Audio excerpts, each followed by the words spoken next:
حضرت عمر دا گھر آئی بہو نہ قلم کاغذ دینا آئی یا حضرت عمر نے کوئی اسٹیشنری دی دکان پائی ہوئی گھر ہوئے حضرت علی دا حضرت فاطمہ زہرا دا حضرت عائشہ صدیقہ دا جی تے کاغذ دینی ڈیوٹی ہوئے حضرت عمر دی کیوں انہاں کوئی اردو بازار دکان پائی ہے یہ لفظ ہی غلط ہے کسی حدیث کی کتاب وچ نہیں حضرت عمر کولوں منگیا نہیں حضرت عمر دا وہ گھر آئی جو انہاں کولوں منگنا سی یہ ہے ہی نہیں حضرت عمر دا یہ فرمانا سنو حضرت عمر فاروق دا یہ فرمانا کہ یا رسول اللہ سانو تسی سب سمجھا چکے اے سرکار دی ادب دی خاطر کہ آپ تکلیف وچ نے تے کسے ساڈے واسطے آپ اس تکلیف وچ مبتلا نہ ہو جس طرح حضرت مولا علی شیر خدا نے نبی پاک کے سامنے یہ گل کہی ہے بخاری شریف حدیث موجود ہے آپ نے فرمایا عروہ بن مسعود حدیبیہ والے جھاڑے تحریر وچ محمد رسول اللہ کٹانا چاہندا تے علی تو کٹ دے حضرت علی نے فرمایا یا رسول اللہ میں نہیں کٹنا کیوں ہن تیرے جہا دماغ ہوے اگر تے آکھے کہ حضرت علی تے لڑ پے حضور نال کہ میں نہیں کٹنا حالانکہ یہ لڑنا نہیں سی یہ گل سی سنیا تیرا نام لکھیا ہوئے تو میرے ہاتھ کٹ سکتے نا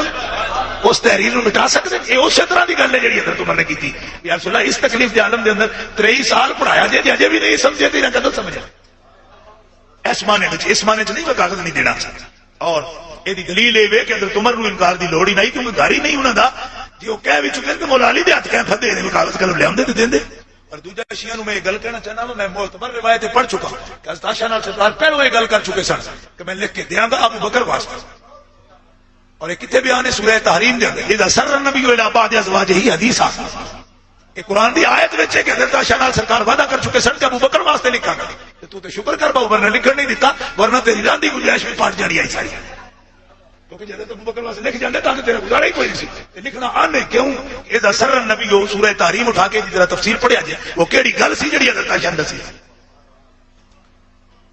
یہ تے جدوں گل کھلی تے تینوں پتہ لگ سی نا بھائی بنا بچانا میں کسی نے بن کے گیا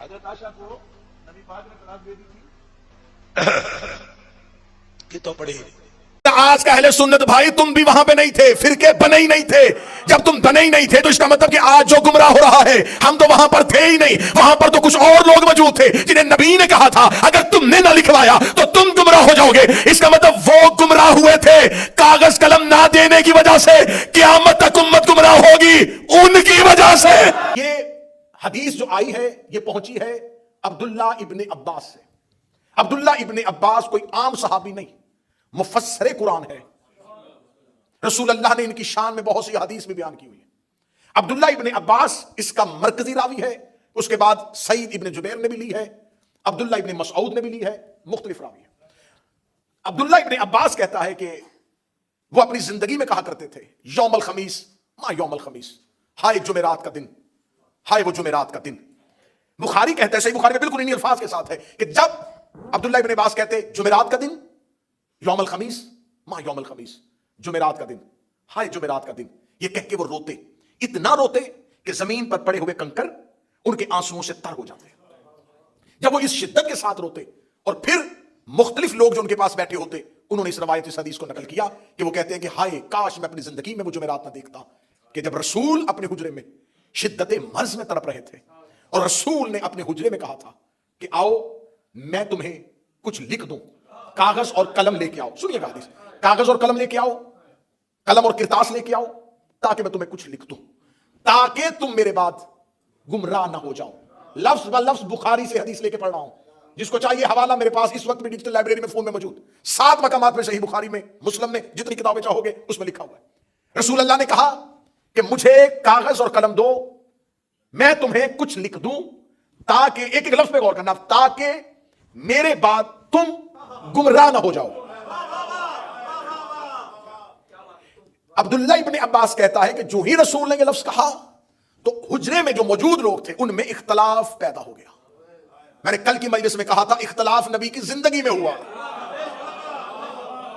اختلاف یہ لفظ ہے بخاری کے کہ رسول کے حجرے میں موجود صحابہ کرام کے درمیان اختلاف پیدا ہوا ایک گروہ کہہ رہا تھا کہ رسول مانگ رہے ہیں کاغذ قلم دو ایک گروہ جن کی نمائندگی عمر ابن خطاب کر رہے تھے انہوں نے کہا کہ کاغذ قلم کی ضرورت نہیں اور انہوں نے ایک لفظ کہا جو بخاری نے لکھ دیا ہے حاجر رسول اللہ انہیں تو ہذیان ہو گیا ہے یہ تو شدت مرض کے ساتھ بڑبڑا رہے ہیں حسبنا کتاب اللہ ہمیں اللہ کی کتاب کافی ہے میں لفظ پڑھ رہا ہوں اگر مجھے کہیں گے تو میں ابھی فون کھول کے بالکل بخاری کا وہی متن پڑھنا شروع کر دوں گا جب انہوں نے یہ لفظ کہا تو رسول اللہ نے کہا قوموا انی، اٹھو میرے پاس سے چلے جاؤ، مجھے اس حال میں رہنے دو، میں اس میں خوش ہوں بجائے اس حال کے جس میں تم مجھے لے کے جا رہے ہو۔ یہ کہہ کے نبی نے ان کو حجرے سے نکال دیا۔ اس کے بعد عبداللہ ابن عباس کہتا ہے کہ سعید ابن جبیر کہتا ہے، عبداللہ ابن مسعود سے بھی نقل ہوا کہ ابن عباس کہتا ہے، اب بخاری نے دیکھیں آگے خیانت کیا ہوئی ہے، کہ پھر رسول نے 3 وصیتیں کی۔ پہلی وصیت کی کہ مشرکین کو جزیرہ عرب سے نکال دو، پہلی وصیت۔ دوسری وصیت کی میرے بعد آنے والے وفود کا ویسے ہی خیال رکھنا جیسے میں اپنی زندگی میں رکھتا تھا۔ سر اٹھانا میری شیعہ قوم کا نوجوان، میں سب سے بڑی علمی چوری اور علمی دہشت گردی آپ کے سامنے رکھنے لگا۔ اس کے بعد بخاری کہتا ہے کہ سعید ابن جبیر کہتا ہے کہ رسول نے کوئی تیسری وصیت بھی کی تھی جو ہم بھول گئے۔ 2 وصیتیں ہمیں یاد ہیں، تیسری وصیت کو یا تو ابن عباس نے ہمیں نہیں بتایا، یا سعید کہتا میں بھول گیا، یا اس کے بعد وانے کہتے ہم بھول گئے، لیکن بخاری نے 7 مقامات میں لکھا کہ وہ تیسری نبی کی وصیت امت تک نہیں پہنچی۔ یہ ہے وہ حدیث جسے کہتے ہیں حدیث کرتاس۔ اس کے اگر آپ نمبر چاہیں گے، انٹرنیشنل کا جو نمبر جو بخاری کی مرکزی جلد ہے، یہ سب سے پہلے 114 نمبر پہ بخاری نے اس حدیث کو نقل کیا ہے۔ اس کے بعد یہ 6 مختلف مقامات پر حدیث آئی ہے، تھوڑے تھوڑے لفظ بدلے ہیں لیکن مرکزی متن تبدیل نہیں ہوا۔ یہ ہے سب سے پہلی حدیث۔ اب جب میں نے اس حدیث کو دیکھا کہ اس کو مخالفین مذہب نے اس حدیث کے بارے میں کیا لکھا ہے، تو انہوں نے اس حدیث میں مختلف قسم کے بہانے تراشے ہیں۔ انہوں نے پہلا بہانہ جو بیان کیا ہے، میں نے اس پہ اتنی محنت کی ہے کہ جنہوں نے اس حدیث کو دفاع کرنے کی کوشش کی ہے انہیں پڑھا بھی ہے، اور جو لکھتے نہیں انہیں سنا بھی ہے کہ آخر اس کا دفاع کیسے کر رہے ہیں، کس چیز کے ساتھ دفاع کر رہے ہیں۔ اب انہوں نے پہلا دفاع کیا کیا؟ انہوں نے کہا پہلا دفاع یہ ہے کہ جب رسول نے کہا تھا کہ مجھے کاغذ قلم دو، تو اس وقت صحابی کا انکار کرنا اس بات کی دلیل ہے کیونکہ رسول امتحان کی وجہ سے مانگ رہے تھے، امتحاناً مانگ رہے تھے، کیونکہ الیوم اکملت لکم دینکم کے بعد دین کامل ہو گیا تھا، کسی مزید فرمان کی ضرورت نہیں تھی۔ تو نبی صحابہ کا امتحان لینا چاہتے تھے کہ دیکھوں کہ میں ان سے کاغذ قلم مانگوں تو یہ مجھے دیتے ہیں، اگر یہ مجھے دیں گے تو پھر مجھے پتہ چل جائے گا کہ جب اللہ نے کہہ دیا ہے کہ دین کامل ہو گیا تو پھر یہ کسی اور نئی چیز کو کیوں لکھوا رہے ہیں۔ تو لہٰذا رسول صحابہ کا امتحان لے رہے تھے، تو صحابہ اپنے امتحان میں کامیاب ہو گئے، انہوں نے کاغذ قلم نہیں دیا۔ یہ پہلی طویل ہے۔ جامع الازہر مصر سے شروع کروں گا اور مرزا محمد علی انجینئر تک آ جاؤں گا جنہوں نے اس حدیث کو دفاع کرنے کی کوشش کی۔ دوسری طویل بیان کی، انہوں نے کہا دوسری وجہ یہ کہ حضرت عمر ابن خطاب سمجھ گئے تھے، ان کی دور اندیشی تھی کہ رسول اللہ کہیں کچھ ایسا نہ لکھ دے جو بعد میں امت اس پر عمل نہ کر سکے اور گناہگار ہو جائے۔ یہ ہے دوسری طویل۔ آئیے اب چلتے ہیں تیسری طویل کی طرف۔ موضوع پسند ہے کہ نہیں پسند؟ تیسری طویل کی طرف۔ تیسرا بہانہ کیا کیا؟ ان کا تیسرا بہانہ یہ ہے کہ جب رسول کہہ رہے تھے کہ کاغذ قلم لاؤ، اور اس وقت جو انکار کیا گیا وہ اس وجہ سے کہ رسول اس وقت شدید بیمار تھے اور صحابہ نبی سے بہت محبت کرتے تھے، انہیں خبر تھی کہ اگر نبی کچھ لکھیں گے تو نبی کو لکھنے میں تکلیف ہوگی، تو لہٰذا انہوں نے نبی کو لکھنے سے منع کیا۔ یہ ہے تعویلیں، یہ ہے بہانے۔ میری آواز صرف حسینیت تک نہیں، دنیا میں پھیلے گی۔ آپ کی وساطت سے میں پیغام پہنچانے لگا ہوں اپنے اہل سنت بھائیوں تک۔ تمہیں رسول کا واسطہ ایک شخص کو بچانے کے لیے، صرف ایک پرسنالٹی کو بچانے کے لیے، ایک ذات کو بچانے کے لیے اسلام کے ساتھ اتنا گھرونا مذاق نہ کرو، حقیقت کا سامنا کرو، حقیقت کو آنکھوں میں آنکھیں ڈال کے قبول کرو۔ اب تم نے 4 طویلیں کی جو تمہارے جامع الازہر مصر سے شروع ہوئی اور جہلم میں بیٹھے ہوئے مرزا محمد علی تک، اس نے یہی طویلیں پیش کی، یہی وجہ تھی، اس کے علاوہ کوئی وجہ نہیں تھی۔ آؤ ایک ایک طویل پہ بات کرتے ہیں۔ پہلی طویل، تم نے کہا کہ رسول نے امتحاناً کہا تھا۔ جب رسول نے امتحاناً کہا تھا تو جب صحابہ امتحان میں کامیاب ہو گئے تو رسول نے بجائے مبارک دینے کے حجرے سے کیوں نکالا؟ رسول امتحاناً کہہ رہے تھے نا، رسول امتحاناً کہہ رہے تھے، رسول امتحاناً کہہ رہے تھے کہ دیکھیں میری امت میرے بعد صحابہ کیا کریں گے۔ تو جب رسول نے امتحان لیا، صحابہ کرام کامیاب ہو گئے، رسول کو چاہیے تھا کہ مجھے بٹھاؤ، میں تمہیں سینے سے لگاؤں کہ میرے بعد تم اتنے قابل ہو چکے ہو کہ اب تم دین میں کوئی نئی چیز نہیں لکھوانا چاہتے۔ نبی نے کہہ دیا قوموا انی، نکل جاؤ میرے حجرے سے۔ رسول کا نکالنا اس بات کی دلیل ہے امتحان رسول کا نہیں، امتحان صحابہ کا ہو رہا تھا۔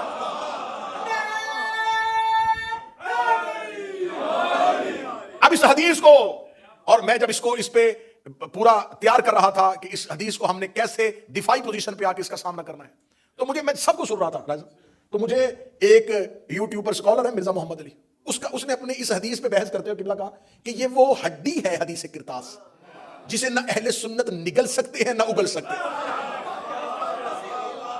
اس کا جو اس میں ویڈیو ہے وہ شروع یہاں سے ہوئی ہے, شروع ہی یہاں سے ہوئی ہے. وہ کہتے ہیں کہ حدیث کرتاز وہ ہڈی ہے جسے نہ ہم اگل سکتے ہیں نہ ہم نگل سکتے ہیں. اس میں بہت اچھی بات کی مولا محمد اسحاق نے بھی. انہوں نے کہا ہاں حدیث تو بڑی پکی ہے اور یہ مان لینا چاہیے اہل سنت کو کہ اس دور کے اکابرین سے غلطی ہو گئی. مان لے, غلطی مان لے, جان چھڑوائیں. بجائے غلطی ماننے کے اتنے نامعقول بہانے کیوں کر رہے ہو, اتنے غیر معقول بہانے کیوں کر رہے ہو؟ کہ رسول امتحان لے رہے تھے. اچھا اس حدیث میں کیا دیکھیں, رسول نے کیا کہا, اس حدیث کو سمجھیے. نبی نے کہا مجھے قلم اور کاغذ دو تاکہ میں تمہیں کچھ لکھ دوں تاکہ تم میرے بعد گمراہ نہ ہونا. اب سننا, میں نتیجہ دینے لگا, میں جگر کا لہو دے رہا ہوں. تاکہ تم میرے بعد گمراہ نہ, تاکہ تم میرے بعد گمراہ نہ ہونا. اس کا مطلب ہے کہ رسول نے کہا تھا, شرط لگا دی تھی, مشروط کر دیا تھا کہ اگر نہ لکھواؤ گے تو گمراہ ہو جاؤ گے. نہ مجھے مجمع کی تائید چاہیے. رسول نے شرط رکھ دی تھی اگر نہ لکھواؤ گے تو گمراہ ہو جاؤ گے. اب تمہارے پاس دو گلیاں ہیں, اپنی مرضی سے جس مرضی گلی میں چلا جا. یا تو مان کے صحابہ نے لکھوا لیا تھا, اگر نہیں لکھوایا تھا تو نبی نے کہا تھا اگر نہیں لکھواؤ گے تو گمراہ ہو جاؤ گے.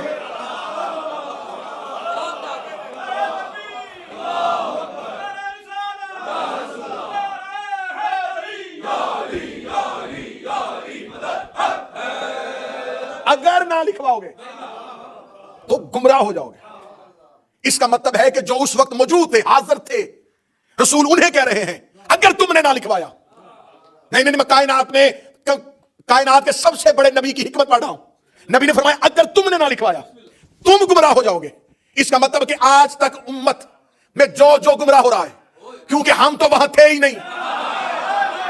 بولو جو حسین کے نوکر بیٹھے ہو, میرا آج کا اہل سنت بھائی تم بھی وہاں پہ نہیں تھے, فرقے بنے ہی نہیں تھے. جب تم بنے ہی نہیں تھے تو اس کا مطلب کہ آج جو گمراہ ہو رہا ہے ہم تو وہاں پر تھے ہی نہیں. وہاں پر تو کچھ اور لوگ موجود تھے جنہیں نبی نے کہا تھا اگر تم نے نہ لکھوایا تو تم گمراہ ہو جاؤ گے. اس کا مطلب وہ گمراہ ہوئے تھے کاغذ قلم نہ دینے کی وجہ سے. قیامت تک امت گمراہ ہوگی ان کی وجہ سے.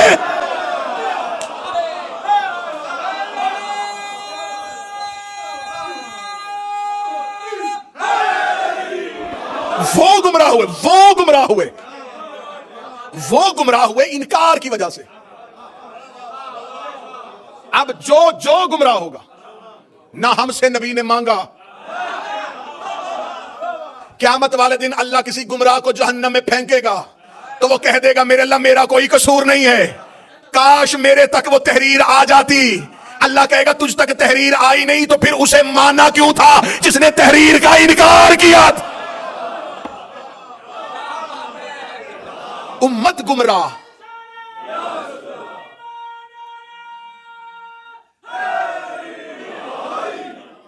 اگلا جملہ کہوں جی, جملہ کو اگر ذہن تیار ہے, اس کا مطلب ہے کہ امت صرف ابلیس کی وجہ سے گمراہ نہیں ہو رہی. بول سکو جو بولو جو حسین کے نوکر بیٹھے. اس کا مطلب ہے کہ امت صرف شیطان کی وجہ سے نہیں, اس کا کام ختم ہو گیا. رسول کہہ رہا ہے لن تضلوا بعدہ, نہ گمراہ ہو جانا میرے بعد. جب رسول کہہ رہا ہے کہ گمراہ ہو جاؤ گے تو یہ وہی رسول ہے جس نے اسی زبان سے کہا تھا اللہ ہے. اسی رسول نے کہا تھا فرشتہ ہے, اسی نے کہا تھا جنت ہے, اسی نے کہا تھا جہنم ہے. پورا اسلام اس نبی کی زبان کی وجہ سے. اور وہ کہہ رہا ہے ہو جاؤ گے. اطاعت ہے, جو رسول کہے وہیں تک رک جاؤ, اس سے آگے نہ جاؤ. جب رسول کہہ رہے تھے دو کاغذ قلم تو پھر یہ محبت کون سی تھی کہ رسول مانگ رہے تھے اور وہ محبت میں دے نہیں رہے تھے. اب دیکھیں سامنے دشمن بھی بڑا شاطر ہوتا ہے. انہوں نے یہ طویلیں بیان کی, جب ہمارے علماء نے آگے سے دفاع کیا انہوں نے پھر آگے سے ایک پوزیشن اور لی. میں اگلی پوزیشن پہ جانے لگا. اب میں اگلے مورچوں پہ آ گیا ہوں. اب اگلے مورچے پہ حملہ ہم پہ کیا ہوا, اچھا آپ شیعوں کو بڑی تکلیف ہوئی کہ نہیں دیا انہوں نے کاغذ قلم, تو علی دے دیتے, علی دے دیتے. اچھا یہ حکمت مجھے آج تک سمجھ میں نہیں آئی کہ جواب دینے کی بجائے فوراً کہتے ہیں علی نے کیوں نہیں کیا, علی نے تلوار کیوں نہیں اٹھائی, علی نے یہ کام کیوں نہیں کیا, علی نے یہ کام کیوں نہیں کیا. اچھا چلے آئے, کہتے ہیں جی کہ اس وقت ایک ترک ہے بخاری کا جس میں اس نے لکھا ہے کہ اس وقت حجرے میں صحابہ اور اہل بیت, لیکن جو ہمارے محدثین نے بتایا انہوں نے کہا وہ اہل بیت سے مراد اہل کساں نہیں بلکہ اہل بیت سے مراد جو گھر میں لوگ رہتے تھے وہ اس وقت حجرے میں موجود تھے, ان میں ازواج بھی ہو سکتی ہیں اور نبی کی 2 بیویوں کا وہاں پر ہونا اس حدیث میں ظاہر ہو رہا ہے, کیونکہ اس کی اگلی روایت جو ہے اس کے آگے جو چلتی ہے اس میں بیان ہو رہا ہے ان 2 نبی کی بیویوں کا وہاں پر موجود ہونا. تو ہمارے محدثین نے لکھا کہ وہ اگر گھر والوں کی وجہ سے ہے, یہاں پر علی موجود نہیں ہے, چلیں مان لیا تم کہتے ہو کہ علی کو دے دینا چاہیے تھا. رسول نے اگر علی سے مانگا ہوتا, سر نہیں ہلائیے گا, میں دفاع کر رہا ہوں تمہارے مذہب کا, رسول نے جب جہاں جہاں حکم دیا علی کا نام لے کے دیا, یا علی خیبر میں جائیے, یا علی بستر پہ سوئیے, یا علی سورہ برات کی تبلیغ کے لیے جائیے. رسول جب بھی حکم علی کو دیتے تھے تو مخاطب کر کے دیتے تھے. یہاں پر تو رسول نے یہ نہیں کہا اے علی مجھے کاغذ قلم دیجئے, کہتے تھے اچھا اگر علی کو نہیں دیا تو موجود تو تھے نا, تو جب سب موجود تھے تو اس کا مطلب علی کو دے دینا چاہیے تھا. علی کا نام نہیں لیا تو جس کا آپ انکار کر رہے ہیں اس کا بھی نام نہیں لیا. اچھا اس کا بھی انکار میں نام نہیں لیا, تو اب آیا ہے خود اپنے ہی جال میں سے کہ جب رسول نے اتنے حجرے میں لوگوں میں کسی ایک کا نام نہیں لیا تھا تو جواب ایک نے کیوں دیا؟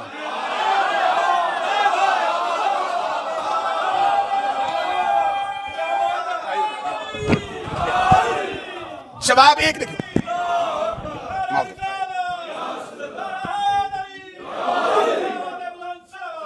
اللہم صلی علی محمد. جواب بتا رہا ہے کہ مخاطب کون تھا. تو انہوں نے تو بول کے خود ثابت کر دیا, جب اتنے لوگ موجود تھے سارے چپ تھے, تو جب ان کا نام ہی نہیں لیا, تو جب علی چپ تھے تو وہ بھی چپ رہتے. اچھا علی نے کاغذ قلم کیوں نہیں دیا, اس بات میں بحث بعد میں کریں گے, پہلے یہ بتاؤ علی نے انکار تو نہیں نہ کیا.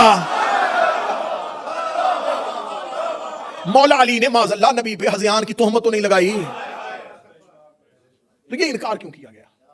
دوسری ایک اور اسکالر اٹھا, اس نے کہا دیکھیں یہ بات شیعہ ذاکرین کرتے ہیں اور شیعہ علماء کرتے ہیں, لیکن انہیں یہ بتانا چاہیے اپنی قوم کو کہ جب رسول اللہ یہ حکم دے رہے تھے تو جب رسول کو پتا تھا, عالم الغیب تھے. شیعہ تو کہتے ہیں نبی کے علم غیب کے ماننے والے ہیں, تو یہ نبی کے علم غیب کے معتقد ہیں, تو پھر ان کو یہ ماننا چاہیے کہ جب نبی کو خبر تھی کہ مجھے کاغذ قلم نہیں دیں گے تو نبی نے مانگا کیوں؟ این آخری وقت میں نبی اپنے آخری لمحوں میں آخری سانسوں میں کیوں وہ چیز مانگ رہے جس کے بارے میں نبی کو اندیشہ بھی ہو کہ یہ مجھے انکار کریں گے, اس سے مجھے تکلیف ہوگی, جھگڑا ہو جائے گا, امت گروہوں کا شکار ہو جائے گی, مجھے سارا چپ بھی ہو جائے, جہاں مجھے بات پہنچانی میں وہاں پہنچانے لگا ہوں. جب اللہ کو پتا تھا شیطان نے سجدہ نہیں کرنا, اس نے حکم دیا کیوں تھا؟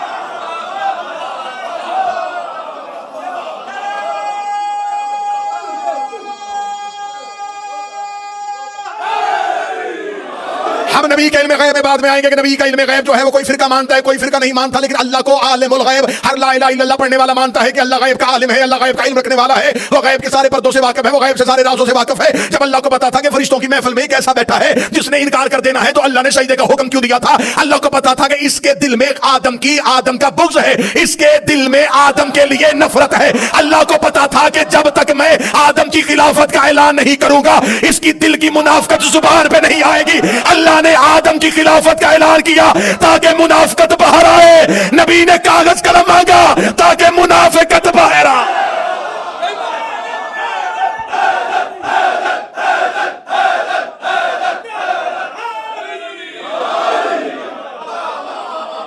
کیوں اللہ نے حکم دیا؟ اللہ نے حکم دیا تاکہ منافقت باہر آئے. تو یہ رسول اللہ ہے, یہ رسول اللہ ہے, یہ بھی وہی کرتا ہے جو اللہ کرتا ہے, بلکہ اللہ اس سے وہی کرواتا ہے جو وہ خود کرتا. اللہ نے کیا تھا تاکہ منافقت باہر آئے, نبی نے بھی کیا تاکہ منافقت باہر آئے. اللہ سجدے کا حکم نہ دیتا, حسینیہ بریڈ فورڈ گردو نوا والو, برطانیہ والو, جملہ بہت مشکل سے قبول ہونے والا لیکن کرنا. اللہ اگر حکم آدم کے سجدے کا نہ دیتا تو آج تک شیطان بھی علیہ السلام ہوتا. مجمع خاموش ہو گیا, میں جملہ کہہ گیا, کیونکہ وہ علیہ السلاموں میں رہتا تھا.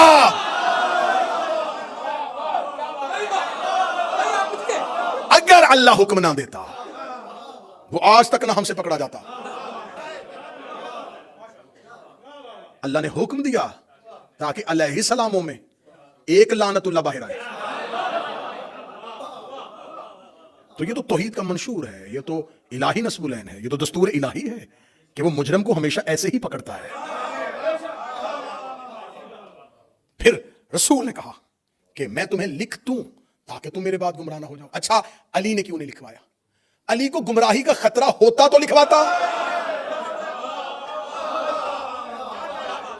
لکھوا لیتے علی. تم لکھو قرآن کی حاشیے میں کہ علی کو گمراہی کا اندیشہ تھا. علی تو معصوم ہے. تو رسول نے ساتھ ہی کہا تھا کہ وہ لکھوائے جس نے بعد میں گمراہ ہونا ہے. سر نہ ہلانا, زبان سے بولنا, میں محنت کر کے پڑھ رہا ہوں. تم علی کی بات کرتے ہو. سلمان نے بھی نہیں لکھوایا,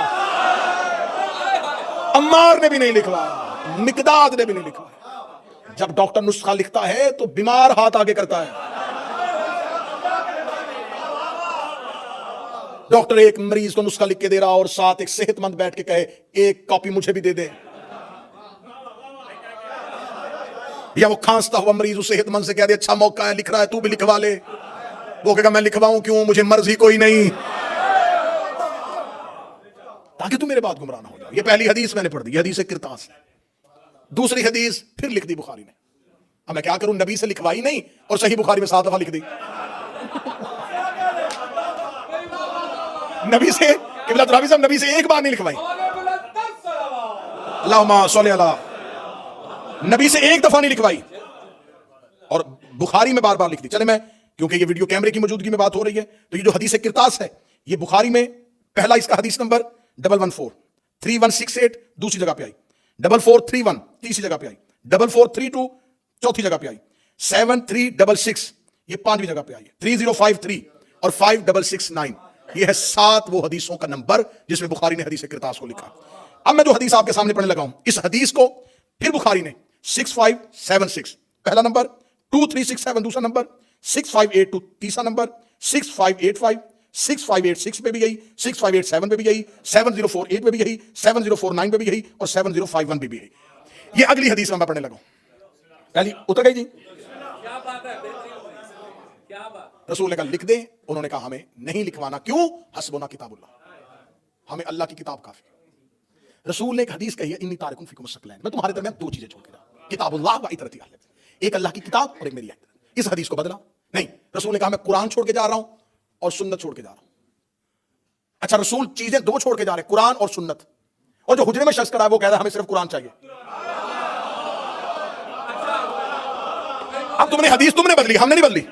حدیث تم نے بدلی ہے, اب تمہاری بدلی حدیث تمہارے گلے میں آنے لگی ہے. تم نے کہا نبی 2 چیزیں چھوڑ کے گئے, ایک قرآن اور ایک سنت. یہ حدیث بھی تمہاری ہے اور جو حجرے میں بول رہا ہے وہ بھی تمہارا ہے. وہ کہہ رہا ہے ہمیں صرف قرآن چاہیے. اب سر نہیں, مجھے مجمع کی زبان سے تائی چاہیے. جب اس نے کہہ دیا تھا ہمیں صرف قرآن کافی ہے, تو تمہارا فرقہ اہل قرآن ہونا چاہیے تھا, اہل سنت نہیں ہونا چاہیے.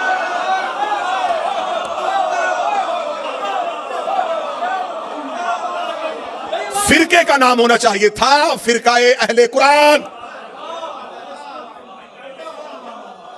کیونکہ صرف قرآن کافی ہے,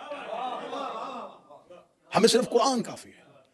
پھر آج میرا اہل سنت بھائی جو اس مجمع میں موجود ہے یا جو جہاں جہاں سنے گا, آج کے بعد یا اس شخص کو ماننا یا حدیث ماننا. 2 نمبری مذہب میں تو نہ کرو کہ اسے بھی مانو جو کہہ رہا ہے کہ قرآن کافی ہے, پھر بعد میں حدیث کو بھی مانو. اگر حدیثیں پڑھنی ہیں تو پھر اسے چھوڑو, اگر اس کی فرما برداری کرنی ہے, اسے ماننا ہے, اس پر یقین رکھنا ہے, پھر احادیث کا انکار کرو. تارکم فیکم الثقلین, میں تمہارے درمیان 2 قدر چیزیں چھوڑ کے جا رہا ہوں, ایک اللہ کی کتاب, دوسری میری اہل بیت. ان کے ساتھ متمسک رہنا, انہیں پکڑے رکھنا, یہ تمہیں حوض کوثر تک لے آئیں گے. ہائے ہائے ہائے ہائے, اس کا مطلب ہے کہ حوض کوثر تک قرآن بھی آ گیا, اہل بیت بھی آ گئے اور یہ لوگ بھی آ گئے. جب یہ لوگ حوض کوثر میں پہنچے تو قرآن بھی وہی کھڑا تھا, اہل بیت بھی وہی کھڑے تھے. جب قرآن اور اہل بیت کو دیکھا, فرشتوں نے انہیں فوراً ہٹانا شروع کر دیا. میرے لب دھکے مار کے کیوں ہٹایا؟ فرمایا اس لیے کہ اللہ قرآن میں وعدہ کر چکا ہے, انما یرید اللہ لیذھب عنکم الرجس, اہل بیت اللہ تم سے ہر رجس کو دور ہٹا.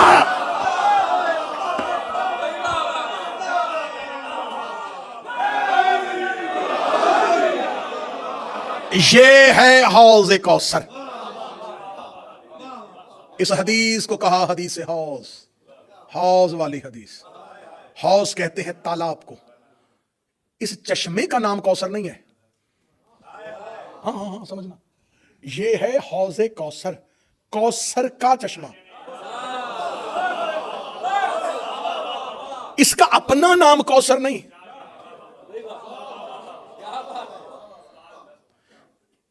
یہ ہے کوثر کا چشمہ. اس کا مطلب کوثر اور ہے، چشمہ اور ہے. اگلے جملے تک مجھے عزادار ماتمی کی تائی چاہیے. فرشتے انہیں گھسیٹ کر کوثر تک لے کے آئے تھے. خدا قرآن میں کہتا اِنَّا أَعْطَيْنَاكَ الْكَوْثَرَ، میرا محمد ہم نے تمہیں کوثر عطا کی ہے. آئمہ اہل بیت نے کہا کوثر سے مراد ہے ہماری دادی زہرا. اس کا مطلب یہ ہے زہرا کا چشمہ، یہ ہے زہرا کا چشمہ. بندے زہرا کے چشمے سے ہٹائے اس لیے گئے کہ محبت نبی کا دعویٰ کرتے تھے، دشمنی زہرا سے کرتے تھے.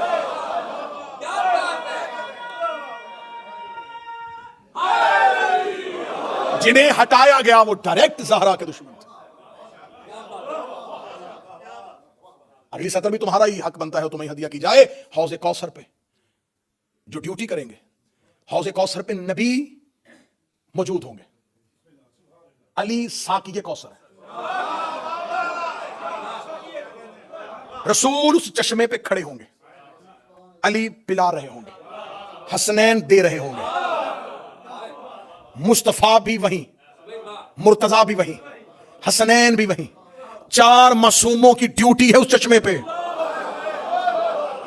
اب سننا جو عقیدے والے بیٹھے ہو، قبر میں فرشتے آئیں گے، حشر میں فرشتے کھڑے ہوں گے، نامہ اعمال فرشتے ہاتھوں پہ دلوا رہے ہوں گے، قیامت کا اعلان فرشتے کریں گے، ملک الموت روح قبض کرے گا. حوض کوثر تک پہنچتے پہنچتے اللہ نے ہر ڈیوٹی ملائکہ کی لگائی ہے، لیکن حوض کوثر پہ اللہ نے کسی فرشتے کی ڈیوٹی نہیں لگائی. خدا نے فرشتوں سے کہا اب پیچھے ہٹ جاؤ، اب یہاں نوکری محمد کرے گا، نوکری علی کرے گا، نوکری حسنین کرے گا، کیونکہ اللہ زہرا کے چشمے پہ فرشتوں کو بھی برداشت نہیں.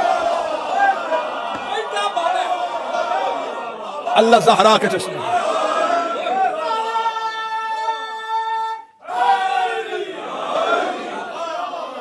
جو اللہ زہرا کے چشمے پہ کسی فرشتے کو برداشت نہیں کرتا،